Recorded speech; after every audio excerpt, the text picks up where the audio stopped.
বিনোদনের অন্যতম অনুষঙ্গ সিনেমা হলগুলো এই মুহূর্তে বসুন্ধরা সিনেপ্লেক্সে আমাদের সহকর্মী চন্দ্রিমা চৌধুরী রয়েছেন। ঈদের ছবিগুলো সম্পর্কে জানাতে যোগ দিচ্ছেন তিনি।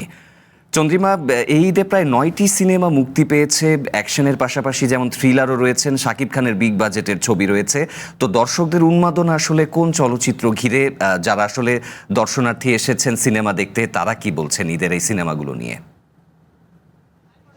এই মাত্র একটি মুভি শেষ হলো, মুভি ভাঙলো, এবং সেটির নাম হচ্ছে মালিক। এবং এছাড়াও 9টি সিনেমা যেমনটি বলছিলেন যে আজ মুক্তি পেয়েছে, এবং একে একে মুভিগুলো দেখে যখন দর্শকেরা বের হবে তখনই আমরা বলতে পারবো যে আসলে কেমন তাদের আকাঙ্ক্ষা পূরণ হলো কিনা। তবে এর মধ্যে একটু জানিয়ে রাখতে চাই যে শাকিব খানের যে রকস্টার মুভিটি ছিল সেটি একটু মিশ্র প্রতিক্রিয়া ছিল।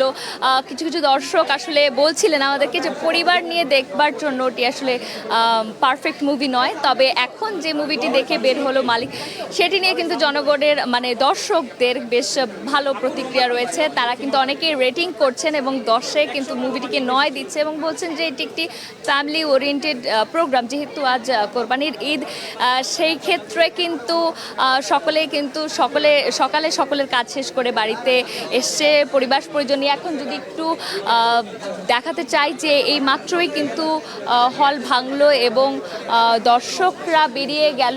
এরপরে কিন্তু কিছুক্ষণ পরে আরও একটি মুভির হল ভাঙবে এবং তারপরে কিন্তু তখন সেই মুভিটির আমরা দর্শকদের দেখতে পাবো। এই মুহূর্তে আমরা দেখতে পেয়েছি যে পরিবার পরিজন নিয়ে অনেকেই কিন্তু বিকালের এই সময়টি কাটানোর জন্য হলগুলোতে চলে এসেছে। যেহেতু ঢাকায় কিন্তু বিনোদন কেন্দ্র বলতে খুবই সীমিত, সেক্ষেত্রে এই যে নতুন মুভিগুলো আসছে, রিলিজ পাচ্ছে, এবং এটি কিন্তু বাংলা সিনেমার ইন্ডাস্ট্রিকে কিন্তু আরও একটি অন্য ধাপে পৌঁছে যাবে। এই যে মানুষের যে মুভি হলগুলোতে আসার যে একটা প্রবণতা তৈরি হচ্ছে। এই ছিল আমার কাছে রাজধানীর বসুন্ধরা সিনেপ্লেক্স থেকে সর্বশেষ তথ্য।